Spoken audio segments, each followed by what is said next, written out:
नमस्कार दोस्तों, स्वागत है आपका आपके अपने YouTube channel exam Guru tips and tricks में। दोस्तों आज है संडे और संडे में आपको पता है हम स्पीडी पब्लिकेशन के 50 एमसीक्यू क्वेश्चंस को करते हैं। वीडियो नंबर 14 यानी कि आज को लेके आप 700 प्रश्नों को कर चुके हो। साइंस के लिए हम बहुत सारी चीज़ें कर रहे हैं और बहुत सारी चीज़ें शुरू करने वाले हैं। कल या परसों से एक नई सीरीज स्टार्ट होगी जिसमें हम प्लेटफॉर्म यानी कि रुक्मिणी पब्लिकेशन के बुक को पूरा कवर करेंगे एमसीक्यू टाइप में। हमने देखा कि बायोलॉजी में उसमें 20 टॉपिक है, 20 चैप्टर है एमसीक्यू में, किसी में 50 क्वेश्चन है, किसी में मतलब टॉपिक वाइज दिया है और फिजिक्स में लगभग 30 है।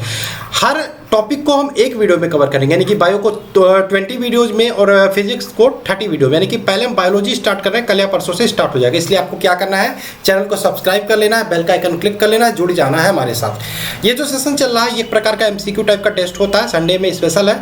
और एनटीपीसी ग्रुप में दोनों एग्जामों के लिए आज का जो कट ऑफ हमने रखा 42, इस सेशन का 50 क्वेश्चन में 42 कट ऑफ रखा है। 42 प्लस करिएगा या फिर जितना भी आप करिएगा वो मुझे कमेंट करके जरूर बताइएगा। और एक बात और, टेलीग्राम ग्रुप, टेलीग्राम अगर जो आप यूज करते हो तो उसमें आप एग्जाम गुरु SUDHIR सर्च करके मुझे ज्वाइन जरूर कर लें, क्योंकि यही वो जगह है जहाँ पे आपको सारे वीडियोज़ के लिंक्स मिलते हैं, सारे वीडियोज़ के PDF मिलती हैं और भी एक्स्ट्रा PDF आपके एग्जाम के पर्पज़ से जो भी इंपॉर्टेंट होगा वो मिलती है। एक और बात, यहाँ पे अनअकैडमी की तरफ से अंकित अवस्थी सर आपको पूरे अक्टूबर मंथ का करंट अफेयर्स पढ़ाने वाले हैं आज, यानी कि 1 नवंबर को शाम को 6 बजे। जाइए जरूर एनरोल करिए कोर्स को, लिंक आपको डिस्क्रिप्शन में मिल जाएगा। SSC और इनफैक्ट आपके रेलवे एग्जाम के लिए भी ये आपका इंपॉर्टेंट रहने वाला। तो अंकित अवस्थी के अक्टूबर मंथ की करंट अफेयर्स लिंक आपको डिस्क्रिप्शन में मिल जाएगा, जाके ज्वाइन कर लीजिए। अब यहाँ पे बात करें, हमारी तरफ से 3 PDF भी चलाई जा रही है जो आपके रेलवे एग्जाम को बूस्टअप करेगा, जो बूस्ट प्रदान करेगा। इसमें करंट अफेयर्स है, आपकी टोटल कंप्लीट PDF है, लिंक आपको डिस्क्रिप्शन में, चाहे साइंस की हो चाहे स्टैटिक के हो, तीनों के नोट्स आपको प्रोवाइड किए जा रहे हैं। लिंक आपको डिस्क्रिप्शन में मिलेगा, जाइए और इसको डाउनलोड करिए और पढ़ाई शुरू करिए। अब हम आज का सेशन है इसको शुरू करते हैं। पहला प्रश्न आपके सामने है, प्रोटीन का संश्लेषण होता है। सारे क्वेश्चन लगभग मैंने देखा कि कहीं ना कहीं हम जो रुक्मिणी का वो जो किरण पब्लिकेशन किया उसमें से भी बहुत सारे क्वेश्चन मैच खा रहे हैं। तो प्रोटीन का संश्लेषण किसमें होता है, तो प्रोटीन का संश्लेषण होता है आपका राइबोसोम में। राइबोसोम में प्रोटीन की बात करें, हमारे शरीर में लगभग 20 अमीनो अम्ल की आवश्यकता होती है जो प्रोटीन बनाने में सहायक होते हैं। तो प्रोटीन बनाने में सहायक होते हैं अमीनो अम्ल। 20 अमीनो अम्ल की हमारे शरीर में आवश्यकता होती है। 10 अमीनो अम्ल लगभग शरीर हमारा खुद बना लेता है स्वयं से, और 10 जो होते हैं वो हम भोजन से प्राप्त करते हैं। तो प्रोटीन्स का संश्लेषण किसमें होता है, राइबोसोम में होता है। ऑप्शन नंबर 20 का राइट आंसर हो जाएगा।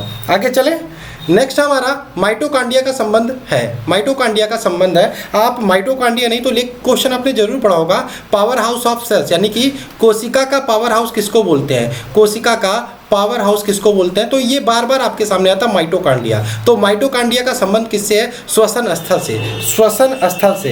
तो माइटोकांड्रिया का काम क्या है, श्वसन स्थल से है, इसे माइटोकांड्रिया को कोशिका का पावर हाउस बोलते हैं। और माइटोकांड्रिया जो होती है इसका काम क्या होता है, शरीर के हर हिस्से में, हर भाग में क्या होता है, हर कोशिका हो हर भाग में ऊर्जा को पहुंचाना, एनर्जी को ट्रांसमिट करना, इसलिए इसे कोशिका का पावर हाउस बोलते हैं। और माइटोकांड्रिया का संबंध किससे है, तो यहाँ पे श्वसन स्थल से। ऑप्शन नंबर 20 का सी राइट आंसर हो जाएगा, ठीक, ऑप्शन नंबर सी। नेक्स्ट चलें, कोशिका के अंदर ऊर्जा निर्माण किसके द्वारा होता है, तो अभी हमने यहाँ पे डिस्कस किया किसके द्वारा होता है, माइटोकांड्रिया के द्वारा। Option number C, D, option number D, mitochondria के द्वारा। नेक्स्ट चलें, क्वेश्चन नंबर 4 है, पादप कोशिका में DNA होता है। DNA यानी कि डीऑक्सीराइबोन्यूक्लिक एसिड होता है पूरा नाम। तो पादप कोशिका में DNA की बात करें, केंद्रक में भी होता है, माइटोकांड्रिया में भी होता है और हरित लवक में भी होता है, यानी कि सभी में होता है, ठीक है, ध्यान रखिएगा। एक क्वेश्चन आता है, DNA का डबल हेलिक्स मॉडल द्विकुंडलित श्रृंखला संरचना को किसने प्रस्तुत किया था, तो बहुत बार पूछा गया है, तो वाटसन तथा क्रिक ने, ये भी ध्यान रखिएगा। तो DNA, पादप कोशिका में DNA होता है, ये केंद्रक में भी होता है, माइटोकांड्रिया में भी होता है, हरित लवक में भी होता है, यानी कि ऑप्शन नंबर डी सभी इसका राइट आंसर हो जाएगा। आगे चले, क्वेश्चन नंबर 5 की बात करें, मानव शरीर के कौन से अंग में लसिका कोशिकाएं बनती हैं। टेलीग्राम ग्रुप में फिर से बोलता हूँ, ज्वाइन कर लो, ठीक है। क्या सर्च करना है टेलीग्राम में, एग्जाम गुरु SUDHIR, ठीक। तो मानव शरीर के कौन से अंग में लसिका कोशिकाएं बनती हैं, तो ध्यान रखिएगा, दीर्घास्थि में लसिका कोशिकाएं बनती है। ऑप्शन नंबर 20 का राइट आंसर हो जाएगा। 6 की बात करें, कोशिका सिद्धांत का प्रतिपादन किसने किया था, बहुत ही फेमस क्वेश्चन है, बहुत ही आसान क्वेश्चन है, आशा ये आपको 100% जितने बच्चे देख रहे हो सबको आता होगा। स्लाइडन तथा स्वान ने कोशिका सिद्धांत का प्रतिपादन किया था। आगे चलें, अर्धसूत्री विभाजन पाया जाता है। अर्धसूत्री विभाजन की बात करें, एक प्रकार का विभाजन होता है जिसमें द्विगुणन केवल एक बार होता है और इसमें जो कोशिका होता है वो 2 बार विभाजित होती है, ध्यान रखिएगा। तो जो अर्धसूत्री विभाजन होता है वो तरुण पुष्प कलिकाओं में होता है। ऑप्शन नंबर डी इसका राइट आंसर हो जाएगा। जो अर्धसूत्री विभाजन होता है वो किस में पाया जाता है? तरुण पुष्प कलिकाओं में, ऑप्शन नंबर डी। एटीपी, जब भी एटीपी है तो ध्यान रखिएगा पूरा नाम क्या होता है? एड्रोनेसिन ट्राइफास्फेट। तो एड्रोनेसिन ट्राइफास्फेट इसका पूरा नाम होता है और ये क्या करता है? ऊर्जा संग्रह का काम करता है। एटीपी हमारे शरीर में ऊर्जा, हमारे शरीर को ऊर्जा किससे प्राप्त होती है? ग्लूकोज से। और ये एटीपी उस ऊर्जा को संग्रहित करने का काम करता है जिसके हम बोलते हैं एड्रोनेसिन ट्राइफास्फेट। और हमारे शरीर को जब भी ऊर्जा की आवश्यकता होती है तो इसी एटीपी से ऊर्जा ग्रहण करता रहता है। तो यानी कि एटीपी का निर्माण होता है, तो ध्यान रखिएगा एटीपी का निर्माण होता है माइटोकॉन्ड्रिया में, ऑप्शन नंबर सी। ठीक है, आगे चले। किस दूध में लैक्टोज शक्कर का प्रतिशत अधिक होता है? लैक्टोज शक्कर का प्रतिशत अधिक होता है तो गाय का दूध, बकरी का दूध, स्त्री का दूध, तीनों में होता है। ऑप्शन नंबर डी इसका राइट आंसर हो जाएगा। सभी में लैक्टोज शक्कर का प्रतिशत अधिक होता है, ऑप्शन नंबर डी। हाइड्रोफोबिया ध्यान रखिएगा एक प्रकार से वायरस के कारण होता है, विषाणु के कारण होता है। किसके कारण? विषाणु के कारण। और कौन सा विषाणु? रेबीज नाम का। आप सुनते होंगे कुत्ते के काटने से अक्सर कि कुत्ता काट लिया रेबीज हो जाएगा, तो टीका लगवाते हो आप रेबीज का।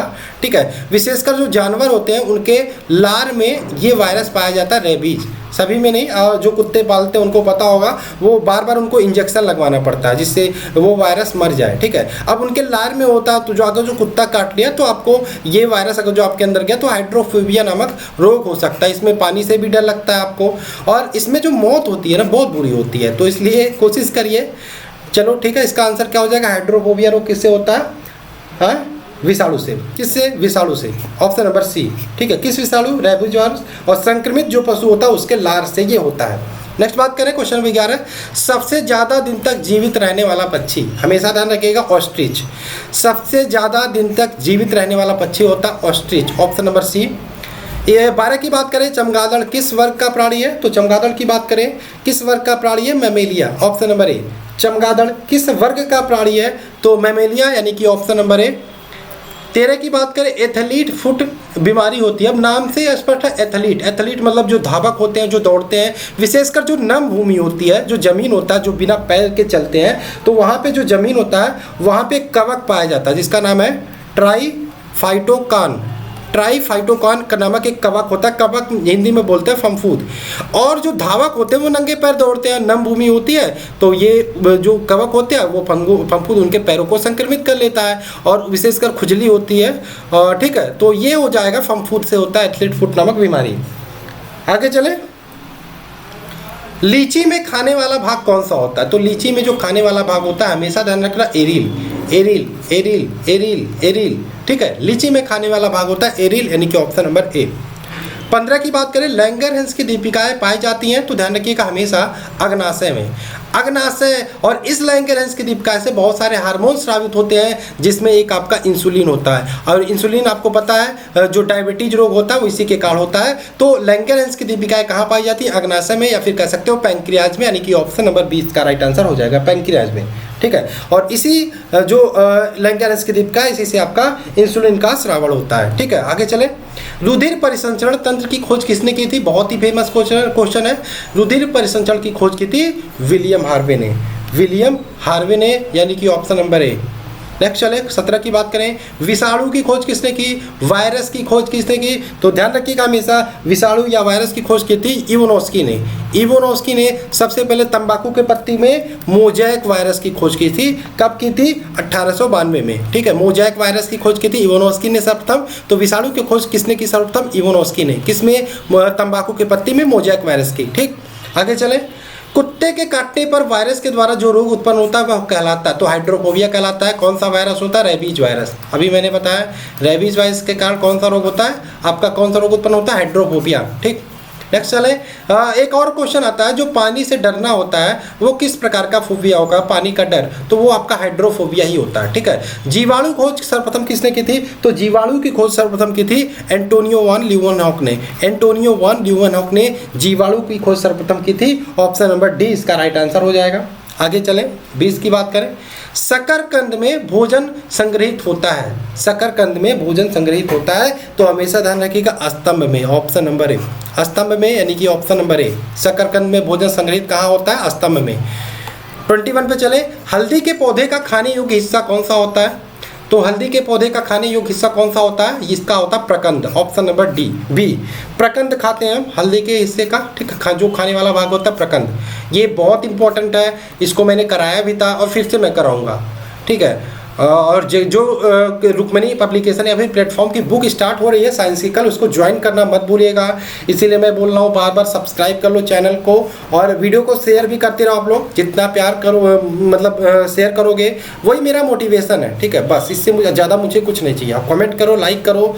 आगे चलें, लिम्फोसाइट रक्षा करती है, लिम्फोसाइट रक्षा करती है हमारी, तो ध्यान रखिएगा एक प्रकार से रोगाणुओं से रक्षा करती है, किससे, रोगाणुओं से, तो लिम्फोसाइट रक्षा करती है शरीर की हमारी रोगाणुओं से। आपातकालीन हार्मोन्स है या फिर आपातकालीन ग्रंथि की बात हो रही है, तो ध्यान रखिएगा जो हमारी एड्रीनल ग्लैंड होती है, एड्रीनल ग्लैंड, उसे हम आपातकालीन क्या बोलते हैं, ग्रंथि बोलते हैं। और इसी से हमारी क्या अधिवृक्क हार्मोन स्रावित होती है, क्या अधिवृक्क, इसी एड्रीनल ग्लैंड से हमारी अधिवृक्क हार्मोन स्रावण करती है। अब इसका काम क्या होता है, जो हमारी हृदय गति होती है, सांस लेने की दर होती है, रक्तदाब होता है, ये सारी चीज़ों को नियंत्रित करती है ये अधिवृक्क हार्मोन।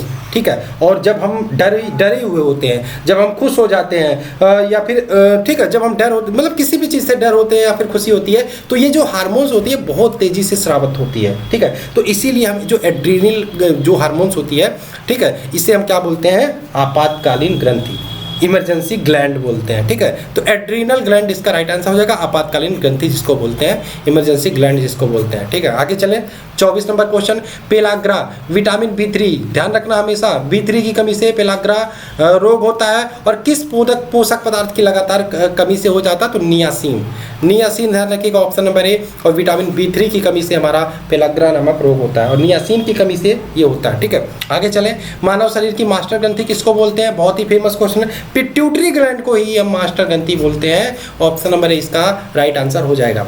आगे चलें, नेक्स्ट क्वेश्चन नंबर 26, अच्छा लग रहा है, मज़ा आ रहा है, वीडियो को लाइक कर दो, शेयर कर देना दोस्तों में।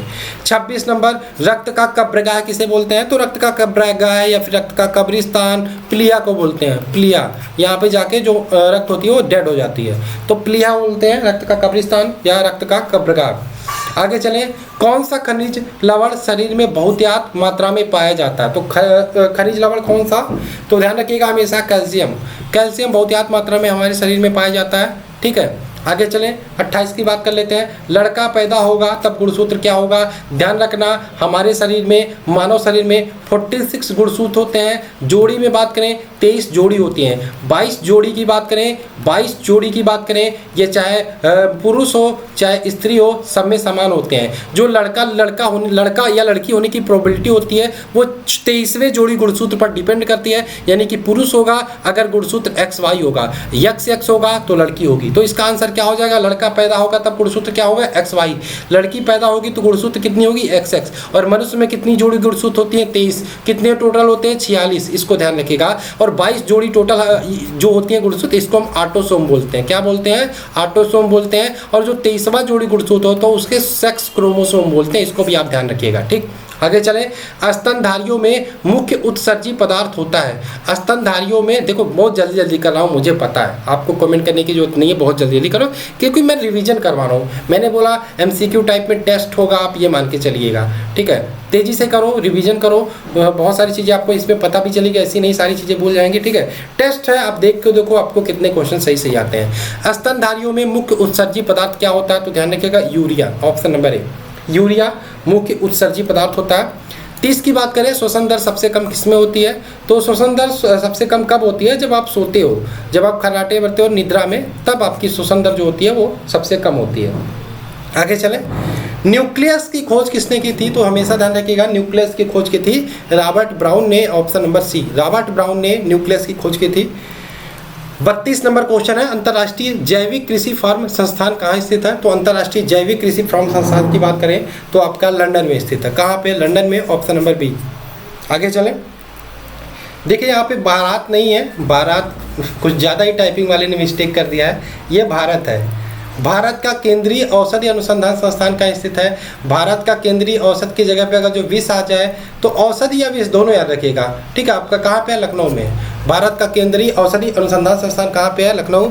भारत का केंद्रीय विष अनुसंधान संस्थान कहाँ है? लखनऊ। दोनों लखनऊ में, ऑप्शन नंबर ए इसका राइट आंसर होगा। नेक्स्ट चलिए 34 नंबर क्वेश्चन, फेफड़ों में रक्त कैसे पहुंचता? जब मैंने ये पढ़ाया था ना, इतने अच्छे से पढ़ाया था, 5 से 6 मिनट में पूरा टॉपिक डिस्कस किया था कि कैसे कैसे रक्त कहाँ जाता है, पूरा दिल बना के बताया था। अब जो वीडियो देखे होंगे बच्चे उनको पता होगा, और फिर से मैं जब ये टॉपिक आएगा प्लेटफॉर्म वाली बुक में तो मैं करा दूंगा, समझा दूंगा। अभी अब यहाँ पे MCQ टेस्ट दे रहा हूँ, ये बहुत लंबा प्रोसेस है, समझाने में टाइम लगेगा, लेकिन एक बार समझ जाओगे तो भूलोगे भी नहीं। तो इसको मैंने कराया था, इसलिए मैं इसको वैसे ही आंसर बता देता हूँ। नेक्स्ट फिर आएगा टॉपिक, मैं एग्जाम से पहले बार समझा दूंगा, बहुत इंपॉर्टेंट है। इससे आपके 20 से 22 क्वेश्चन बनते हैं। फेफड़ों का जो पूरा कार्य प्रणाली है, आप बोलते हो दिल, ठीक है, दिल बनाते हो, लेकिन दिल तो ऐसे होता है, लेकिन दिल इसका मैंने पूरा समझाया था, छोड़ो इसको, टाइम ज़्यादा लगेगा। फेफड़ों में रक्त पहुंचाने वाला अंग कौन सा है? तो ये हो जाएगा इसका दाया अलिंद, ऑप्शन नंबर बी, दाया अलिंद। नेक्स्ट बात करें 35 नंबर, रक्त का कौन सा कण जीवाणु से रक्षा करता? तो हमेशा ध्यान रखना जो WBC होता है, यानी कि व्हाइट ब्लड सेल होता है, श्वेत रक्त कणिका होता है, ये हमारी जीवाणुओं से रक्षा करता है, ऑप्शन नंबर बी, ठीक है, WBC। आगे चले 36 की बात करें, वायुमंडल में भारी गैस कौन सी होती है? तो हमेशा ध्यान रखना वायुमंडल में सबसे भारी गैस CO2 होती है, सबसे हल्की गैस हाइड्रोजन होती है, ठीक है, हाइड्रोजन सबसे हल्की, सबसे भारी CO2, और भारी होने के कारण ही वायुमंडल में सबसे निचली परत में हाइड्रोजन पाया जाता है। ये भी सॉरी, ये भारी होने के कारण वायुमंडल की सबसे निचली परत में आपका कार्बन डाइऑक्साइड पाया जाता है, ठीक है, इसको ध्यान रखिएगा। सबसे भारी गैस पूछे तो वायुमंडल में कार्बन डाइऑक्साइड, सबसे हल्की गैस पूछे वायुमंडल में तो आपका हाइड्रोजन, ठीक। 37 नंबर क्वेश्चन की बात करें, मनुष्य के शरीर में सबसे छोटी अंतःस्रावी ग्रंथि होती है? तो मनुष्य के शरीर में सबसे छोटी अंतःस्रावी ग्रंथि की बात पूछे तो पीयूष ग्रंथि, पीयूष ग्लैंड होती है, ऑप्शन नंबर बी, ठीक। 38 की बात करें, स्वस्थ मनुष्य के शरीर का ताप कितना होता है? तीनों पैमानों पे आप ध्यान रखना, 98.6 डिग्री फ़ारेनहाइट, 37 डिग्री सेल्सियस और 310 केल्विन, तीनों पैमाने पे आपको ध्यान रखना है, ठीक है, ऑप्शन नंबर ए, 310 केल्विन भी आपको याद रखना है, ठीक है। आगे चले 39 की बात करें, मानव शरीर में कितने निकोटीनिक अम्ल की प्रतिदिन आवश्यकता होती है? 15 ग्राम। कितना होता है? 15 gram, option number B. 40 number question की बात करें, गाय के दूध में किसके कारण पीलापन होता है? देखो पीलापन किसके कारण होता है, ध्यान रखिएगा, कैरोटीन के कारण। दूध में पीलापन कैरोटीन के कारण। सफ़ेद पूछे तो ध्यान रखिएगा केसिन के कारण, ठीक है। आगे चलें, HIV human immuno deficiency virus, HIV का पूरा नाम ह्यूमन इम्यूनो डिफिशियंसी वायरस होता है, ठीक है, ह्यूमन इम्यूनो डिफिशियंसी वायरस होता है। बात करें 1 दिसंबर, ध्यान रखिएगा डेट भी आपको, जिस दिन आपका HIV यानी कि एड्स दिवस मनाया जाता है। HIV की खोज किसने की, आपसे ये पूछा जा रहा है। तो इसमें HIV की खोज की थी लुक मॉन्टेनियर ने। सर्वप्रथम ये सारी ये जो बीमारी थी चिंपैंजी में देखी गई थी, खैर ये पूछेगा नहीं, ये ध्यान रखिएगा 1 दिसंबर को HIV डे मनाया जाता है। HIV का पूरा नाम, HIV की खोज किसने की थी? लुक मॉन्टेनियर ने, ऑप्शन नंबर बी। 42 की बात करें, पौधों में वाष्पोत्सर्जन की दर निर्धारण के लिए किस यंत्र का प्रयोग किया जाता है? तो पौधों में वाष्पोत्सर्जन की दर के निर्धारण के लिए आपका पोटोमीटर का उपयोग किया जाता है, पोटोमीटर यंत्र का उपयोग किया जाता है। आगे चलें 43 नंबर क्वेश्चन है, मानव त्वचा में पाया जाने वाला वर्णक, जो मानव त्वचा का कलर होता है वो किस वर्णक के कारण होता है? ये पूछा जाता है क्वेश्चन, और ये आपका होता है मेलानिन के कारण। किसके? मेलानिन के कारण, ऑप्शन नंबर ए। आगे चलें, डायलिसिस मशीन का आविष्कार किसने किया था? डायलिसिस मशीन का आविष्कार किया था कोल्फ ने, ऑप्शन नंबर बी। किसने किया था? कोल्फ ने, ऑप्शन नंबर बी इसका राइट आंसर होगा। 45 की बात करें, कोशिका विभाजन के समय स्पष्ट दिखाई देता है, तो कोशिका विभाजन के समय जो गुणसूत्र होता है हमारा वो स्पष्ट दिखाई देता है, यानी कि ऑप्शन नंबर बी, ठीक, ऑप्शन नंबर बी। मुझे कमेंट करके आप जरूर बताइएगा कि आपने कितने क्वेश्चन सही किए। 46 की बात करें, जराविक सेवन क्या है? तो जराविक सेवन जब भी वो उसे ध्यान रखिएगा एक प्रकार का आर्टिफिशियल हृदय है, आर्टिफिशियल हृदय, ऑप्शन नंबर ए, ठीक। जराविक सेवन आर्टिफिशियल या कृत्रिम हृदय है, ऑप्शन नंबर ए इसका राइट आंसर होगा। और विश्व वन्य जीव कोष की स्थापना कब की गई? विश्व वन्य जीव कोष की स्थापना की गई थी 1973 में, 1973 यानी कि 1973 में, ऑप्शन नंबर ए। आगे चलें, डबल रोटी के निर्माण में किस कवक का प्रयोग होता है? डबल रोटी के निर्माण में किस कवक का प्रयोग होता है? तो सैक्रोमाइसीज, सैक्रोमाइसीज कवक का प्रयोग होता है, ऑप्शन नंबर डी। ठीक, नेक्स्ट है HIV जो होता है, HIV सर्वाधिक नष्ट करता है, तो ध्यान रखिएगा हमेशा टी कोशिकाओं को सर्वाधिक नष्ट करता है, टी कोशिकाओं को सर्वाधिक नुकसान पहुंचाता है HIV। ठीक, आगे चलें, टी सेल्स को दोहरा निषेचन होता है, तो दोहरा निषेचन होता है आवृत्त बीजी पौधों में, ऑप्शन नंबर बी। दोहरा निषेचन किसमें होता है? आवृत्त बीजी पौधों में। तो आशा है मज़ा आया होगा, सारे क्वेश्चन समझ में आए होंगे, और पूरा 50 क्वेश्चन था। मुझे कमेंट करके जरूर बताइएगा आपने कितने क्वेश्चन सही किए। ठीक है, और ये वाली PDF है, इसको लेना जरूर मत भूलिएगा, डिस्क्रिप्शन में सारी लिंक मिल जाएगी। चलिए मिलते हैं नेक्स्ट वीडियो में। जय हिंद दोस्तों, जय भारत।